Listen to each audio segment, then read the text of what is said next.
और स्पीड कितनी थी उसकी 60 एंड t2 टाइम कितना डिस्टेंस ट्रैवल करने में लगा है y और स्पीड क्या थी उसकी 90। तो ये दोनों को इसमें पुट कर दो, t1 क्या आ जाएगा x/60 प्लस t2 यहाँ पर आ जाएगा y/90 less than equal to second condition. इसको ऐसे रखना है, ऐसे रख लो, क्रॉस मल्टीप्लाई करना है तो कर सकते हो, सब में अच्छे से, ठीक है। ये हो गया आपका सेकेंड कंडीशन। तो आंसर क्या आएगा, LPP इज मैक्सिमाइज, इसको मैक्सिमाइज करना है। देखो z is equal to objective function क्या है, x plus y subject to x greater than equal to 0, y greater than equal to 0। पहली कंडीशन क्या आएगी, 5x plus 8y less than equal to 600 और दूसरी condition x/60 plus y/90 less than equal to. Last question समझा अच्छे से, तो यहाँ पर क्वेश्चन लिख दीजिए। लास्ट क्वेश्चन लिखिए, क्वेश्चन नंबर 9। क्या बोलेगा क्वेश्चन नंबर 9 में, the company makes concrete brick made up of cement and sand. तो कंपनी ब्रिक्स बनाती है, कंक्रीट ब्रिक्स मतलब कि ईंटें बनाती है। किसकी मदद से बनाती है, क्यों, कौन कौन सी चीजें मिला करके बनाती है, सीमेंट और sand. The weight of a concrete brick has to be at least 5 kg। तो जो ब्रिक है, जो ईंटा है, वो कम से कम कितने किलो का होना चाहिए, 5। कम से कम 5 मतलब 5 या उससे ज्यादा। अब ईंटे का वजन कौन डिसाइड करेगा, ईंटे का वजन कौन डिसाइड करेगा, बन किससे रहा हो, सीमेंट और सैंड। तो कितना किलो सीमेंट लिया है, कितना किलो सैंड लिया, वही दोनों मिलकर उसका वजन डिसाइड करें। तो टोटल वजन उसका कितना होना चाहिए, 5 या उससे ज्यादा। आगे सीमेंट कॉस्ट ₹20 पर kg, सीमेंट का कॉस्ट कितना है, 20 रुपये का। एंड सैंड कॉस्ट ₹6 पर kg, और सैंड का कॉस्ट 1 किलो का कितना है, 6 रुपये। ठीक है ना, आगे देखो, strength consideration dictate that a concrete brick. Strength consideration मतलब कंपनी अगर चाहती है कि उसके ईंटे में मजबूती रहे, स्ट्रेंथ रहे, तो उसके लिए जो कंडीशन है, क्या कंडीशन है देखो, dictate that a concrete brick should contain minimum 4 kg of cement and not more than 2 kg of sand. अगर आप चाहते हो कि आपका ईंटा एकदम मजबूत रहे, तो उसमें कम से कम सीमेंट कितना होना चाहिए, 4 किलो, और सैंड की वैल्यू 2 किलो से ज़्यादा नहीं, यानी ज़्यादा से ज़्यादा 2 किलो। तो सीमेंट कम से कम 4 किलो होना चाहिए और सैंड ज़्यादा से ज़्यादा 2 किलो होना चाहिए। क्या बोला उसने, formulate the LPP for the cost to be minimum. तो LPP बनाओ ताकि कंपनी का कॉस्ट क्या रहे बेटा, मिनिमम, और जो कंक्रीट से जो ईंटा बनेगा उसका स्ट्रेंथ भी क्या रहे, सबसे अच्छा। ये क्वेश्चन समझा अच्छे से। तो सबसे पहले तो इधर x और y किसको लोगे बताओ। सीमेंट को बनाने में सीमेंट का कितना किलो लग रहा है और सैंड का कितना किलो लग रहा है, उसमें क्या लेंगे, x से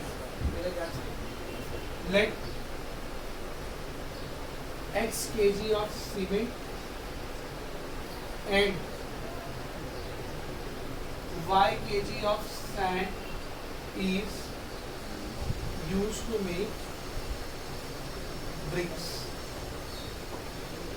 एक ईंट बनाने के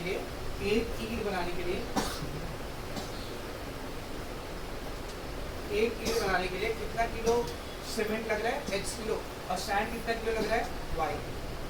समझ में आ रहा है। अब आप मेरे को बताओ मैक्सिमाइज करना है, मिनिमाइज करना है, मिनिमाइज। किस चीज़ को मिनिमाइज करना है, कॉस्ट। तो कॉस्ट दिया है ना आपको, देखो क्या कॉस्ट दिया है, देखो सिंस कॉस्ट ऑफ सीमेंट का कॉस्ट कितना है, 20 एंड ऑफ सैंड का प्राइस कितना है, ₹6। तो सीमेंट का 1 किलो 20 का पड़ रहा है और सीमेंट का टोटल x किलो हमने यूज किया, कितना खर्चा हो गया, 20x। रेत का 1 किलो 6 रुपए का पड़ रहा है और रेत का टोटल हमने y किलो यूज किया है, तो खर्चा कितना हो गया, 600। दोनों को ऐड कर दो, ये क्या आ गया, टोटल कॉस्ट। और इसको क्या करना है, मिनिमाइज। तो हम लोग क्या लिखेंगे, देखो objective function to be minimized is z is equals to 20x plus 6। Objective function आ गया, हम निकालते हैं कंस्ट्रक्ट। ऑल्सो x और y क्या बेटा, सीमेंट और सैंड का मास है, मास नेगेटिव हो सकता है कभी नहीं, तो x और y की वैल्यू क्या रहना चाहिए, greater than equal to 0, greater than equal to 0, या तो 0 या तो उससे ज़्यादा। अब दूसरी कंडीशन, ईटे का ज़्यादा से ज़्यादा वजन कितना होना चाहिए, सॉरी कम से कम वजन कितना होना चाहिए, 5, एटलीस्ट दिया ना, लीस्ट दिया मोस्ट दिया, लीस्ट, तो ईटे का कम से कम वजन कितना होना चाहिए, 5 होना चाहिए। तो ईटे में x kg का सीमेंट है, y kg का सैंड है, तो ईटे का टोटल वजन क्या है, x प्लस y, तो इसकी वैल्यू कम से कम कितनी होनी चाहिए, 5। इधर ध्यान देखो, since weight of brick must be at least 5 kg, तो therefore cement x kilo, sand y kilo, ये हो गया ब्रिक का टोटल वजन, ये कम से कम 5 किलो होना चाहिए, मतलब 5 या उससे ज़्यादा, 5 या उससे ज़्यादा होना चाहिए। अभी स्ट्रेंथ कंसिडरेशन भी तो दिया ना, एक ईटे में कम से कम कितना किलो सीमेंट होना चाहिए, कम से कम कितना किलो सीमेंट होना चाहिए, 4, मतलब जो x की वैल्यू है कम से कम कितनी होनी चाहिए, 4, कम से कम 4 मतलब कम से कम 4 मतलब 4 या उससे ज़्यादा, तो क्या लिखेंगे हम लोग, since brick should contain at least बोलो 4 kg सीमेंट, देयरफॉर सीमेंट का मास कितना लिया हमने, x, तो ये x की वैल्यू एटलीस्ट 4 होना चाहिए, मतलब 4 या उससे ज़्यादा, और सैंड कितना होना चाहिए, नॉट मोर देन 2 kg, मतलब 2 किलो से ज़्यादा नहीं, यानी ज़्यादा से ज़्यादा 2 या उससे कम, क्या लिखेंगे, since brick should contain at most, at least या एट मोस्ट 2 kg सैंड, और सैंड का मास कितना लिया हमने, y के, तो y का वैल्यू एट मोस्ट 2 रहना चाहिए, मतलब 2 या उससे कम, खत्म, बन के। और कोई कंडीशन नहीं है क्या, क्या लिखेंगे, आंसर LPP इज minimize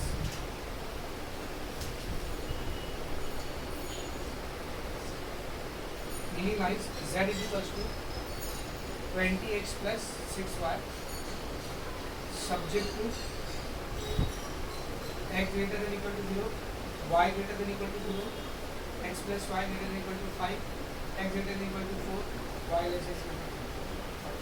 यहाँ पर आपकी एक्सरसाइज 7.3 में रहती है। Now move on to the last and most important exercise।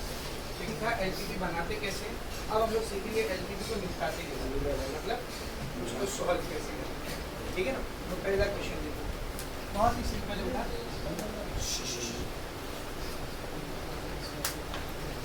Steps देख लो क्या फॉलो करने आपको, तरीका क्या है आपका, वो समझ में आ गया तो ऐसा कोई भी क्वेश्चन है आप कर लो, ठीक है ना। पहला क्वेश्चन देखिए उन्हें क्या है, मैक्सिमाइज, क्या करना है, मिनिमाइज या मैक्सिमाइज, तो पहले तो आँख खोल के यही देखने का कि मैक्सिमम वैल्यू निकालना है, मिनिमम वैल्यू, उसी के हिसाब से लास्ट में आंसर है। इसको मैक्सिमाइज करना, देखो z is equals to 11x plus 8y, इसको मैक्सिमाइज करना है, सब्जेक्ट टू कंस्ट्रेंट्स क्या दिया हुआ है, condition subject to x less than equal to 4, y less than equal to 6,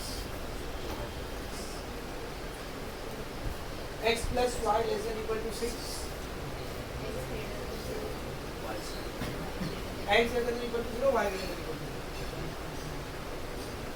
तो जब भी आपको LPP सॉल्व करने के लिए आएगा, सबसे पहली स्टेप आपकी रहेगी वो जो कल टेबल बना रहे थे ना, वाला टेबल बना, क्या क्या था टेबल में, equation x y points sign, याद है, तो सबसे पहला वही रहेगा, है ना। तो सॉल्यूशन देखेंगे सब,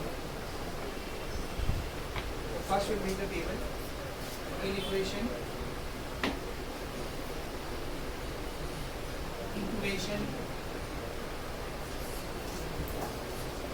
x y पॉइंट्स और साइन, करेक्ट है। कितनी इक्वेशन है टोटल, सर 1 2 3 4 5 है, 3, ये 2 क्यों दिया है, first x greater than equal to 0, y greater than equal to 0 represents, बोलो क्या था ना कल, अभी इक्वेशन ये वाला सब टेबल कंप्लीट।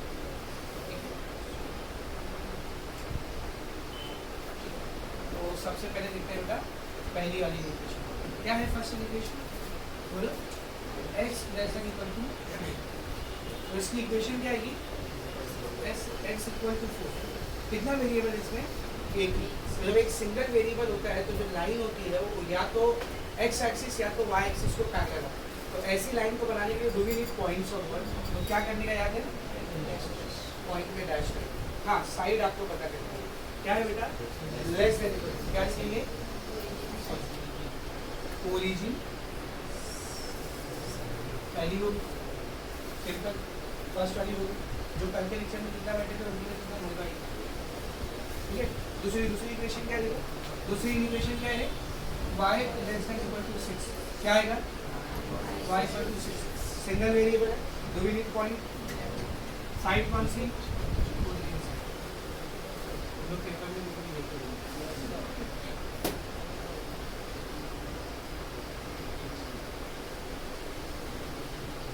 ठीक है। नाउ नेक्स्ट इक्वेशन क्या है, x प्लस वाई इक्वेशन क्या आएगी, x plus y equal to 6। अब देखो यहाँ पर कितने वेरिएबल बेटा, 2, तो इसका ग्राफ प्लॉट करने के लिए यू विल नीड 2 पॉइंट्स, तो यहाँ पर 2 पॉइंट निकालने पड़ेगा। कैसे निकालते, 2 पॉइंट याद है ना, कैसे निकालते, एक बार y0 एक बार x0, तो जब y0 रहेगा तो x कितना आएगा, 6, तो पहला पॉइंट मिल गया 6 को अमल, और जब x 0 रहेगा तो y कितना रहेगा, 6, तो दूसरा पॉइंट मिल गया 0,6, लेस देन इक्वल टू मतलब,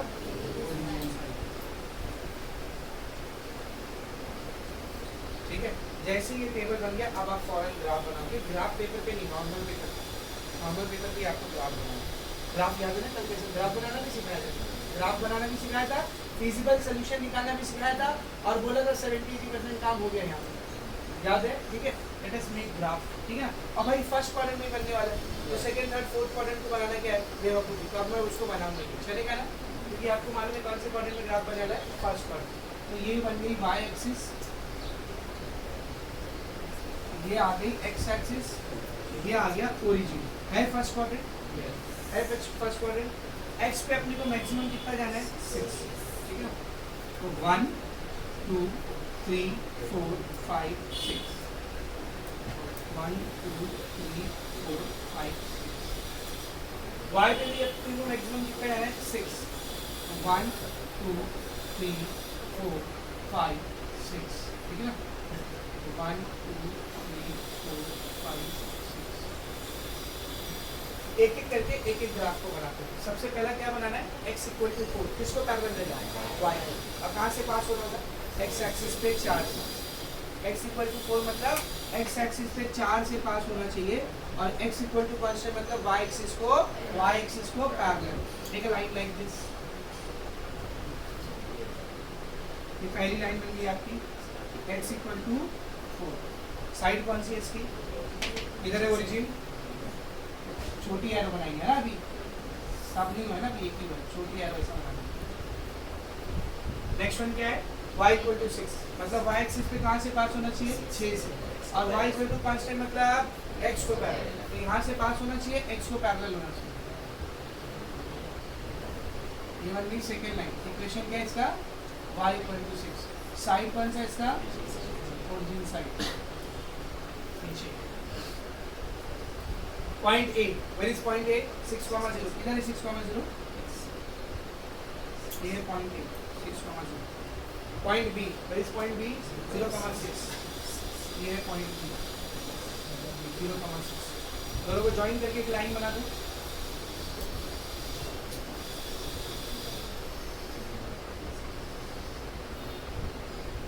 ठीक है। तो ये अपनी लाइन बन गई, और इस इक्वेशन पर line x plus y equal to 6, side कौन सी है, ओरिजिन साइड, कौन सा कॉमन रीजन आ रहा है, देखो ये वाली लाइन के मुताबिक ये पूरा रीजन है, ये वाली लाइन के मुताबिक ये पूरा रीजन है, और ये वाली लाइन के मुताबिक ये पूरा रीजन है, कॉमन कौन सा है, ये आएगा क्या, इसको लोगे तो ये वाला ये सेटिस्फाई हो रहा है, ये हो रहा है, ये वाला sorry this is your feasible region. See the corner point, पहला कॉर्नर पॉइंट कौन सा है, दूसरा कॉर्नर पॉइंट कौन सा है, बी, तीसरा कॉर्नर पॉइंट ए देखिए पॉइंट ऑफ इंटरसेक्शन, ठीक है, इसको बोल देते हैं सी। और ये भी है ना बेटा, इसको बोल देते हैं डी, इसको क्या बोलते हैं बोलो। तो अब इसके बाद क्या करना है, तो पहले ये टेबल बनाना है, टेबल के बाद क्या करना है, ग्राफ बनाना है, ग्राफ के बाद ये यहाँ पे जगह नहीं थी इसलिए बोले ग्राफ बनाने को मैं इतने में बना दूँगा, लेकिन बोलो कैसा ग्राफ बनता है समझ आ रहा है, क्या लिखेंगे, शेडेड रीजन इज कौन सा region, feasible region, shaded region कौन सा रीजन है, फिजिबल। उसके बाद ऐसा लिखेगा, हैविंग कॉर्नर पॉइंट्स, यहाँ से कुछ अलग चालू है देखो, हाँ, हैविंग कॉर्नर पॉइंट्स, सबसे पहला कॉर्नर पॉइंट कौन सा उसका, ओरिजिन ओ, और उसके कोऑर्डिनेट क्या है, 0,6, ओरिजिन ओ और उसके कोऑर्डिनेट क्या है 0,6। नेक्स्ट वन डी, उसके कोऑर्डिनेट क्या है 0,6। नेक्स्ट वन सी, उसके कोऑर्डिनेट क्या है, बस बोलो मत, ग्राफ नहीं हो, पेज है तुम्हारा, आप पेज के ऊपर ग्राफ का कंसेप्ट नहीं लगा सकते। सर यहाँ से ऐसा स्केल रख लेंगे 4, यहाँ से ऐसा स्केल रख लेंगे 2, हो सकता है 4 और 2 ही आंसर है, लेकिन ये ग्राफ है, सॉरी नॉर्मल पेपर, आप ग्राफ वाला काम यहाँ पे नहीं कर सकते, एक ग्राफ पे करते तो वो करते, ग्राफ है क्या ये नहीं, तो यहाँ पे आपको इसके कोऑर्डिनेट निकालने पड़ेंगे, सॉरी कैसे निकालेंगे अभी बता करो, ठीक है ना, तो सी के कोऑर्डिनेट नहीं पता, इसको ऐसे रख दो। नेक्स्ट वन क्या है बेटा, डी, हाँ डी का आपने को साफ साफ दिख रहा है, ये लाइन कहाँ से पास हो रही थी, 4 से पास, और वहीं पर डी भी है, तो क्या कोऑर्डिनेट है इसका 4,0। तो तीन जो है ये तो अपने को डायरेक्ट मिली है, सी को हम लोग डायरेक्ट नहीं निकाल सकते because you are not having graph, तो आपको सबसे पहले कोऑर्डिनेट्स ऑफ सी निकालना पड़ेगा, तो इसके बाद ऐसा है कोऑर्डिनेट्स ऑफ सी, कैसे निकालेंगे सी के कोऑर्डिनेट, बेटा लाइन की या फिर ग्राफ की एक रूल होता है इसका, ग्राफ का या लाइन का, कोई भी दो लाइन एक दूसरे को कहाँ जहाँ पर कट कर रही होगी ना, अगर आपको उसका कोऑर्डिनेट निकालना है, तो उन दोनों लाइन का जो इक्वेशन है ना उसको साइमल्टेनियसली सॉल्व करो। क्या कर दो, साइमल्टेनियस सोल्यूशन का मतलब क्या होता है, एक्स और वाई की जो वैल्यू आएगी वो इस इक्वेशन को भी सेटिस्फाई करेगी और इस इक्वेशन को भी सेटिस्फाई करेगी। तो ये जो कॉमन पॉइंट है वो ये इक्वेशन पे भी ये लाइन पे भी आ रहा है, ये लाइन पे भी आ रहा है, मतलब दोनों को सेटिस्फाई करेगी। तो जब भी आपको किसी भी पॉइंट ऑफ इंटरसेक्शन के कोऑर्डिनेट निकालने होंगे, वो पॉइंट ऑफ इंटरसेक्शन जिन दो लाइन का है उन दो लाइन की इक्वेशन को साइमल्टेनियस सॉल्व कर दो, आपका आंसर आ जाएगा। समझ अभी किसका पॉइंट ऑफ इंटरसेक्शन है, पहली लाइन कौन सी है इसमें, x = 4, पहली लाइन कौन सी है x = 6, दूसरी लाइन कौन सी है x + y, इन दोनों को साइमल्टेनियसली सॉल्व करो। तो हम लोग क्या लिखेंगे, सिंस ध्यान दिया, since point C is point of intersection, का मतलब आर्टिकल नबी का पेपर डायरेक्ट सॉल्विंग इक्वेशन, कौन सी equation, x = 4 and x + y = 6 simultaneously.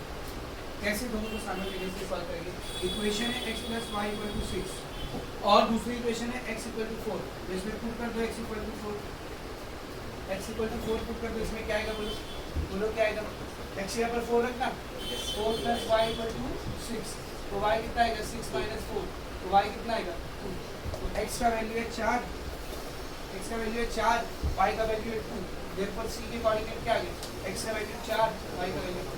Sir वही तो आया 4,2, मैं बोला ना आएगा 4,2, मालूम है, मान भी लेता हूँ, लेकिन is it graph paper, no, you will have to solve it out.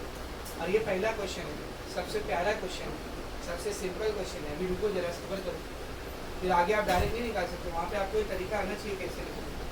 तो आपको सारे कॉर्नर पॉइंट के कोऑर्डिनेट आ गए, आखिरी स्टेप बचा है मैक्सिमम वैल्यू निकालने का, मैक्सिमाइज करना था ना, तो मैक्सिमम वैल्यू कैसे निकालते थे, ऐसा एक टेबल बनाएंगे, फिर से यहाँ पर सॉरी, यहाँ पे लिखने का कॉर्नर पॉइंट, यहाँ पे क्या लिखने का कॉर्नर पॉइंट, और यहाँ पे लिखने का वैल्यू ऑफ z, यहाँ पे क्या लिखने का वैल्यू ऑफ z, कौन सी इक्वेशन से निकालेंगे z का वैल्यू, जो दी हुई है पहली इक्वेशन क्या लिया, z = 11x + 8y, corner point क्या क्या है बोल, कॉर्नर पॉइंट क्या क्या है रे, ओ, उसके कोऑर्डिनेट 0,0, बी उसके कोऑर्डिनेट 0,6, सी उसके कोऑर्डिनेट क्या है 4,2, डी उसके कोऑर्डिनेट। अब इन सारे कोऑर्डिनेट पे z की वैल्यू निकालनी पड़ेगी आपको। हाँ, पहले 0,0 पे निकालते हैं। देख इधर z is equal to 11, x कितना है रे 0 प्लस 8, y कितना है 0, 11 इंटू 0 0, 8 इंटू 0 0 0 प्लस 0, तो पहली z की वैल्यू आ गई 0। नेक्स्ट वन 11, x कितना है 0 प्लस 8, y कितना है 6, 11 इंटू 0 0 छोड़ दो, 8 से 48, z equal to 11 into 4 plus 8 into 2 है ना, x4 y2, 11 4 44, 8 दूनी 16, 6 और 4 10 का 80 के 4 5 6 60, z equal to 11 into 4 plus 8 into 0, ये तो 0 हो गया, 11 4 44। कौन सा क्या करना था, मैक्सिमाइज या मिनिमाइज? सबसे ज्यादा z की मैक्सिमम वैल्यू कहाँ पर आई है? आंसर देखो, z एज मैक्सिमम वैल्यू बोला, maximum value 60 at x is equal to 4 and y is equal to 4 marks. समझा? तो यहाँ तक का काम तो आप ऑलरेडी सीख चुके थे, खाली ये और ये कॉर्नर पॉइंट के कोऑर्डिनेट निकालना और z का वैल्यू निकालना, ये दो कुछ नया होगा। समझा अच्छे से? This is how we solve LPT. कैसे सॉल्व किया जाता है एलपीटी समझा ना? बाकी ये सातों क्वेश्चन ऐसे सॉल्व करें, बस अब थोड़े से उसमें कॉम्प्लिकेशन आती है। ठीक है, क्या दिया है z देखो, मैक्सिमाइज या minimize? Maximize. z equal to 4x plus 6y, ठीक है ना। अब जो सब्जेक्ट लिखा है उसको डायरेक्ट टेबल में लिखते हैं, चलेगा? डायरेक्ट टेबल में लिखते हैं। तो सबसे पहले तो कंडीशन देख लो कौन कौन सी है। 3x plus 2y less than equal to 2x, x plus y greater than equal to 4, x and y greater than equal to 0। तो x and y greater than equal to 0 क्यों दिया है? First x and y greater than equal to 0 represents, बोलो first, ये बात तक कर, first quadrant. अब बनाते टेबल, टेबल में हम लोग सबसे पहले क्या लिख लेगा, इन इक्वेशन